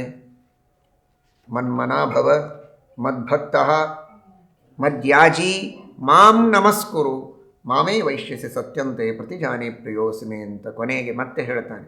ಸರ್ವಗುಹ್ಯತಮಂ ಭೂಯಃ ಶೃಣುಮೇ ಪರಮಂ ವಚಃ ಕೃಷ್ಣ ಅಂತಾನೆ. ಮನ್ಮನಾಭವ ಮದ್ಭಕ್ತಃ ಮದ್ಯಾಜಿ ಮಾಂ ನಮಸ್ಕುರು. ಯಾವಾಗಲೂ ನನ್ನಲ್ಲಿ ಮನಸ್ಸಿಡು. ಯಜ್ಞ, ಯಾಗ, ಪೂಜೆ ಏನು ಮಾಡುವುದಾದರೂ ನನ್ನ ಪ್ರೀತಿಗಾಗಿ ಮಾಡು. ಯಾರಿಗೆ ನಮಸ್ಕಾರ ಮಾಡಿದರೂ ಅಂತರ್ಯಾಮಿಯಾದ ನನ್ನ ಚಿಂತನೆ ಮಾಡು. ಮನಸ್ಸು ನನ್ನಲ್ಲಿರಲಿ. ಮಾತಿನಿಂದ ಮಾಡುವ ಸ್ತುತಿ ನನಗಾಗಿ ಮಾಡು. ದೈಹಿಕವಾದ ನಮಸ್ಕಾರ ನನಗಾಗಿ ಮಾಡು. ಯಜ್ಞಯಾಗಾದಿಗಳನ್ನು ನನಗಾಗಿ ಮಾಡು. ಎಲ್ಲವನ್ನೂ ಭಗವಂತನ ಪ್ರೀತಿಗಾಗಿ ಅಂತ ನೀನು ಮಾಡಿದರೆ ಆಗ ನೀನು ನನ್ನನ್ನು ಹೊಂದುವುದಕ್ಕೆ ಸಾಧ್ಯ. ಹಿಂದೆ ತಮೇವ ಶರಣಂಗಚ್ಚ ಅಂತ ಕೃಷ್ಣ ಅಂದ. ಕೆಲವರು ಅರ್ಥ ಮಾಡಿಕೊಳ್ಬೋದು. ಅವನನ್ನು ಶರಣು ಹೊಂದು ಅಂದರೆ ನಾನು ಕೃಷ್ಣದೇವರಲ್ಲ ಅಂತ ಅರ್ಥವೋ? ಮುಂದಿನ ಶ್ಲೋಕದಲ್ಲೇ ಕೃಷ್ಣ ಹೇಳಿದ, ಮನ್ಮನಾಭವ ಮದ್ಭಕ್ತೋ ಮದ್ಯಾಜಿ ಮಾಂ ನಮಸ್ಕರು. ಶಿವದಾಚಾರ್ಯರು ಹೇಳ್ತಾರೆ, ತಾನು ತನ್ನನ್ನೇ ಹೇಳಿಕೊಳ್ಳುವಾಗ ಅವನು ಅಂತ ಹೇಳಿಕೊಂಡರೆ ಆ ಮಾತಿಗೆ ಹೆಚ್ಚು ಜೋರು ಇರುತ್ತೆ ಅನ್ನುವುದಕ್ಕಾಗಿ ತಮೇವ ಶರಣಂಗಚ್ಚ ಅಂತ ಹೇಳಿದ್ದು. ಆದರೆ ನಿಜವಾಗಿ ಅವನಲ್ಲ, ಯಾರೋ ಅಲ್ಲ ದೇವರು, ನಾನೇ ಪರಮಾತ್ಮ ಅಂತ ಕೃಷ್ಣ ಮತ್ತೆ ಹೇಳಿಕೊಳ್ತಾನೆ. ಮನ್ಮನಾಭವ ಮದ್ಭಕ್ತೋ ಮದ್ಯಾಜಿ ಮಾಂ ನಮಸ್ಕುರು ಮಾಮೇ ವೈಶ್ಯಸ ಸತ್ಯಂತೆ ಪ್ರತಿಜಾನೆ ಪ್ರಿಯೋಸಿಮೆ ಸರ್ವಧರ್ಮಾನ್ ಪರಿತ್ಯಜ್ಯ ಮಾಮೇಕಂ ಶರಣಂ ವ್ರಜ ಅಹಂ ತ್ವಾ ಸರ್ವಪಾಪೇಭ್ಯೋ ಮೋಕ್ಷಯಿಷ್ಯಾಮಿ ಮಾ ಶುಚ. ಎಲ್ಲ ಧರ್ಮಗಳನ್ನು ಮಾಡು, ಆದರೆ ಯಾವ ಧರ್ಮದ ಫಲಾಪೇಕ್ಷೆಯನ್ನೂ ಮಾಡಬೇಡ. ಇದೇ ಧರ್ಮಗಳ ಪರಿತ್ಯಾಗ. ಧರ್ಮವನ್ನೇ ಪರಿತ್ಯಾಗ ಮಾಡು ಅಂತ ಹೇಳೋದಾದರೆ 18 ಅಧ್ಯಾಯದ ಗೀತೆಯೇ ವ್ಯರ್ಥ. ಇದೊಂದೇ ಶ್ಲೋಕ ಸಾಕಾಗಿತ್ತು. ಧರ್ಮವನ್ನು ಮಾಡುವುದು ಬೇಡ ಅಂತ ಕೃಷ್ಣನ ಅಭಿಪ್ರಾಯವಲ್ಲ. ಎಲ್ಲ ಧರ್ಮಗಳನ್ನು ಆಚರಣೆ ಮಾಡು, ಆದರೆ ಆ ಎಲ್ಲ ಧರ್ಮಗಳ ಫಲ ಸಿಗಬೇಕು ಅಂತ ಅಪೇಕ್ಷೆ ಪಟ್ಟು ಆ ಧರ್ಮವನ್ನು ವ್ಯಾಪಾರಕ್ಕಾಗಿ ಉಪಯೋಗಿಸಬೇಡ. ಸರ್ವಧರ್ಮಾನ್ ಪರಿತ್ಯಜ್ಯ, ಆ ಧರ್ಮದ ಫಲಾಪೇಕ್ಷೆಯನ್ನು ಬಿಟ್ಬಿಡು. ಧರ್ಮವನ್ನು ಮಾಡಿ ನಿಷ್ಕಾಮವಾಗಿ ನನಗೆ ಅರ್ಪಿಸು. ಫಲಾಪೇಕ್ಷೆಯನ್ನು ಮಾಡಿದರೆ ಅತ್ಯಲ್ಪ ಫಲವನ್ನು ನೀನು ಹೊಂದುವುದಕ್ಕೆ ಸಾಧ್ಯ. ಫಲಾಪೇಕ್ಷೆಯನ್ನು ಮಾಡದಿದ್ದರೆ ಅನಂತ ಫಲವನ್ನು ಹೊಂದುವುದಕ್ಕೆ ಸಾಧ್ಯ ಇದೆ. ಆರಿಸಿಕೋ, ಯಾವುದು ಬೇಕು ನಿನಗೆ. ದಡ್ಡತನದಿಂದ ಫಲಾಪೇಕ್ಷೆಯನ್ನು ಮಾಡಿ ಅಲ್ಪ ಫಲದಲ್ಲಿ ತೃಪ್ತನಾಗಬೇಡ. ಫಲಾಪೇಕ್ಷೆಯನ್ನು ಮಾಡದೆ ಅನಂತ ಬುದ್ಧಿ ಅನಂತ ಕಾರುಣ್ಯಗಳಿರುವ ನನ್ನ ಪಾದಗಳಿಗೆ ಅರ್ಪಿಸು. ನಿನಗೆ ಅನಂತ ಫಲವನ್ನು ನಾನು ಕೊಡ್ತೇನೆ, ಅನಂತ ಕಾಲದ ಮೋಕ್ಷವನ್ನೇ ನಿನಗೆ ಫಲವನ್ನಾಗಿ ಕೊಡ್ತೇನೆ ಎಂಬುದಾಗಿ ಭಗವಂತ ತಿಳಿಸ್ತಾನೆ. ಅಂತಹ ಶ್ರೀಕೃಷ್ಣ ಪರಮಾತ್ಮನ ಆ ದಿವ್ಯವಾದ ಭಗವದ್ಗೀತೆಯ ಸಂದೇಶವನ್ನು ಯಥಾಶಕ್ತಿ ನಾವು ಅರ್ಥ ಮಾಡಿಕೊಳ್ಳುವ ಪ್ರಯತ್ನವನ್ನು ಮಾಡಿ ಜೀವನದಲ್ಲಿ ಅಳವಡಿಸಿಕೊಳ್ಳಬೇಕು. ನಿಷ್ಕಾಮ ಕರ್ಮಗಳನ್ನು ಮಾಡಿ ಭಗವಂತನ ಸರ್ವೋತ್ತಮತ್ವದ, ಸ್ವಾತಂತ್ರ್ಯದ, ಸರ್ವಕರ್ತೃತ್ವದ ಅನುಸಂಧಾನವನ್ನು ಮಾಡುತ್ತಾ ಸರ್ವಕರ್ಮಗಳನ್ನು ದೇವರಿಗೆ ಅರ್ಪಿಸಬೇಕು. ಶುದ್ಧವಾದ ಮನಸ್ಸಿನಲ್ಲಿ ನಿಷ್ಕಾಮ ಕರ್ಮಗಳಿಂದ ಶುದ್ಧವಾದ ಅಂತಃಕರಣದಿಂದ ಆ ಭಗವಂತನ ತತ್ವಜ್ಞಾನವನ್ನು ಗುರುಗಳ ಉಪದೇಶದ ಮೂಲಕ ಪಡೆದುಕೊಂಡು ಸಾಧನೆಯನ್ನು ಮಾಡಿ ಭಗವಂತನ ಸಾಕ್ಷಾತ್ಕಾರವನ್ನು ಹೊಂದಿ ಆ ಪರಮಾತ್ಮನ ಪರಮಾನುಗ್ರಹದಿಂದ ಅತ್ಯರ್ಥ ಪ್ರಸಾದದಿಂದ ಮೋಕ್ಷಾದಿ ಪುರುಷಾರ್ಥಗಳನ್ನು ಹೊಂದುವ ಪ್ರಯತ್ನವನ್ನು ಮಾಡಬೇಕು. ಇದು ಶ್ರೀಮದ್ ಭಗವದ್ಗೀತೆಯ ಸಂದೇಶ. ಯತ್ರ ಯೋಗೇಶ್ವರಃ ಕೃಷ್ಣಃ ಯತ್ರ ಪಾರ್ಥೋ ಧನುರ್ಧರಃ ತತ್ರ ಶ್ರೀಃ ವಿಜಯೋ ಭೂತಿಃ ಧ್ರುವಾ ನೀತಿರ್ಮತಿರ್ಮಮ. ಅಚಿಂತ್ಯ ಶಕ್ತಿ ಸಂಪನ್ನನಾದಂತಹ ಈ ಎಲ್ಲ ಮೋಕ್ಷ ಸಾಧನಗಳನ್ನು, ಉಪಾಯಗಳನ್ನು ನಾವು ಅನುಷ್ಠಾನ ಮಾಡಬೇಕು ಅಂದರೆ ಇದಕ್ಕೆ ಪ್ರೇರಕನಾಗಿ ಈಶ್ವರನಾಗಿ ಇರುವ ಯೋಗೇಶ್ವರ, ಅಚಿಂತ್ಯ ಶಕ್ತಿ ಸಂಪನ್ನ ಅಂತಹ ಶ್ರೀಕೃಷ್ಣ ಪರಮಾತ್ಮ. ಧನುರ್ಧರ ಪಾರ್ಥ ಪ್ರಣವೋ ಧನುಶ್ಚರೋ ಹ್ಯಾತ್ಮ. ಪ್ರಣವಧನುರ್ಧಾರಿಗಳು ಅನಂತ ಮಾತ್ರಾಂತ ಮುದಾಹರಂತಿಯಂ ತ್ರಿಮಾತ್ರ ಪೂರ್ವಂ ಪ್ರಣವೋಚ್ಚಯಂ ಬುಧಾಹ. ಅಂತಹ ಪ್ರಣವೋಪಾಸಕರಾದಂತಹ ಮುಖ್ಯಪ್ರಾಣದೇವರು ಭೀಮಸೇನ ದೇವರು. ಯತ್ರ ಪಾರ್ಥೋ ಧನುರ್ಧರ, ಧನುರ್ಧರನಾದ ಪಾರ್ಥ ಅರ್ಜುನ. ಅಂತಹ ಭೀಮಸೇನ ದೇವರ ಅರ್ಜುನ ದೇವರ ಸನ್ನಿಧಾನ ಯಾವ ಕಡೆಗೆ ಇದೆ, ಶ್ರೀಕೃಷ್ಣ ಪರಮಾತ್ಮನ ಅನುಗ್ರಹ ಯಾವ ಪಕ್ಷದಲ್ಲಿದೆ, ತತ್ರ ಶ್ರೀ ವಿಜಯ ಭೂತಿ. ರಾಜ್ಯ ಲಕ್ಷ್ಮಿ, ವಿಜಯ ಸಂಪತ್ತು, ಭೂತಿ ಅಂದರೆ ಉತ್ತರೋತ್ತರ ಅಭಿವೃದ್ಧಿ. ವಿದ್ಯಾಧಿರಾಜ ತೀರ್ಥ ಶ್ರೀಪಾದಂಗಳವರು ಅರ್ಥ ಹೇಳ್ತಾರೆ, ಭೂತಿ ಉತ್ತರೋತ್ತರ ಅಭಿವೃದ್ಧಿ ಹಾಗೂ ಸಂಪತ್ತು. ರಾಘವೇಂದ್ರ ಸ್ವಾಮಿಗಳವರು ವ್ಯಾಖ್ಯಾನ ಮಾಡ್ತಾರೆ, ಅಂಥಲ್ಲಿ ಧ್ರುವ ನೀತಿ, ನ್ಯಾಯ ಅನ್ನುವುದು ಅತ್ಯಂತ ಸ್ಥಿರವಾಗಿ ಇರುತ್ತದೆ. ಈ ಧ್ರುವ ಎಂಬ ಶಬ್ದವನ್ನು ಎಲ್ಲ ಕಡೆಗೂ ಇಟ್ಕೊಳ್ಬೇಕು. ಸ್ಥಿರವಾದ ರಾಜ್ಯಲಕ್ಷ್ಮಿ, ಸ್ಥಿರವಾದ ಸಂಪತ್ತು, ಸ್ಥಿರವಾದ ಅಭಿವೃದ್ಧಿ, ಸ್ಥಿರವಾದ ನೀತಿ, ಸ್ಥಿರವಾದ ವಿಜಯ, ಇವುಗಳೆಲ್ಲವೂ ಶ್ರೀಕೃಷ್ಣನ, ಭೀಮಸೇನ ದೇವರ, ಅರ್ಜುನನ, ದೇವತೆಗಳ, ಗುರುಗಳ ಅನುಗ್ರಹ ಇರುವಂತಹ ಪಕ್ಷದಲ್ಲಿ ಇವುಗಳೆಲ್ಲ ಇರುತ್ತೆ ಅನ್ನುವುದು ನನ್ನ ಧ್ರುವಾಮತಿ. ಇದೇ ನನ್ನ ದೃಢವಾದ ನಿರ್ಧಾರ ನಿಶ್ಚಯ ಅಂತ ಸಂಜಯ ಧೃತರಾಷ್ಟ್ರನಿಗೆ ಹೇಳ್ತಾನೆ. ವೇದವ್ಯಾಸ ದೇವರು ನನಗೆ ಕೊಟ್ಟ ದಿವ್ಯ ದೃಷ್ಟಿಯಿಂದ ಈ ಮಾತನ್ನು ನಾನು ಹೇಳ್ತಾ ಇದ್ದೇನೆ ಅಂತ ಧೃತರಾಷ್ಟ್ರನಿಗೆ ಸಂಜಯ ತಿಳಿಸ್ತಾನೆ. ಹೀಗಾಗಿ ಅಂದು ಶ್ರೀಕೃಷ್ಣ ಭೀಮಸೇನ ದೇವರು ಅರ್ಜುನ ಇರುವಂತಹ ಪಾಂಡವರ ಪಕ್ಷಕ್ಕೆ ವಿಜಯವಾದದ್ದು. ಎಲ್ಲಿ ಕೃಷ್ಣ ಪರಮಾತ್ಮನ ಭೀಮಸೇನ ದೇವರ ಅರ್ಜುನಾದಿ ದೇವತೆಗಳ ಸನ್ನಿಧಾನ ಇಲ್ಲ, ಅಂತಹ ಕೌರವರ ಪಕ್ಷಕ್ಕೆ ಪರಾಭವ ಆಯಿತು.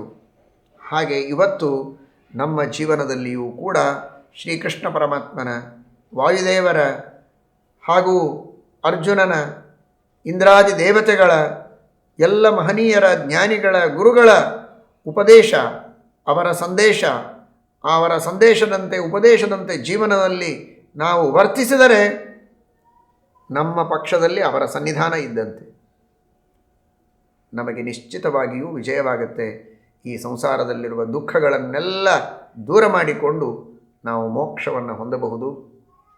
ನಾವೇನಾದರೂ ಭಗವಂತನ, ವಾಯುದೇವರ, ಇಂದ್ರಾದಿ ದೇವತೆಗಳ, ಗುರುಗಳ ಆದೇಶವನ್ನು ಪರಿಪಾಲನೆ ಮಾಡದಿದ್ದರೆ, ಅವರನ್ನು ನಮ್ಮ ಪಕ್ಷದಲ್ಲಿ ನಾವು ಇಟ್ಟುಕೊಳ್ಳದೇ ಇದ್ದರೆ ಕೌರವರಂತೆ ನಮಗೆ ಪರಾಭವ ಆಗಿ ನರಕಾದಿ ಅನರ್ಥಗಳಾದವು. ಅದಾಗಬಾರದು ಅಂತಾದರೆ ಯತ್ರ ಯೋಗೇಶ್ವರ ಕೃಷ್ಣ ಯತ್ರ ಪಾರ್ಥೋ ಧನುರ್ಧರ ತತ್ರ ಶ್ರೀರ್ ವಿಜಯೋಭೂತಿ ಧ್ರುವ ನೀತಿರ್ಮತಿರ್ಮಮ ಎಂಬುದಾಗಿ ಹೇಳಿದಂತೆ ಆ ಶ್ರೀಕೃಷ್ಣ ಪರಮಾತ್ಮನ, ವಾಯುದೇವರ, ಇಂದ್ರಾದಿ ದೇವತೆಗಳ ವಿಶೇಷ ಸನ್ನಿಧಾನ, ಅವರ ಉಪದೇಶವನ್ನು ಪರಿಪಾಲನೆ ಮಾಡುವ ಒಂದು ಅರ್ಹತೆ, ಯೋಗ್ಯತೆ, ಸದವಕಾಶ ನಮ್ಮೆಲ್ಲರಿಗೆ ಸಿಗುವ ಹಾಗೆ ಅವರೇ ಅನುಗ್ರಹ ಮಾಡಲಿ ಎಂಬುದಾಗಿ ಪ್ರಾರ್ಥನೆಯನ್ನು ಮಾಡೋಣ. ಈ ಸಂದೇಶವನ್ನು ಕೇಳಿದ ಎಲ್ಲ ಭಗವದ್ಭಕ್ತರಿಗೂ ಕೂಡ ಹರಿವಾಯುಗುರುಗಳ ಅನುಗ್ರಹವಾಗಲಿ ಎಂಬುದಾಗಿ ಪ್ರಾರ್ಥನೆಯನ್ನು ಮಾಡ್ತೇವೆ. ಹರಯೇ ನಮಃ. ಶ್ರೀಕೃಷ್ಣಾರ್ಪಣ.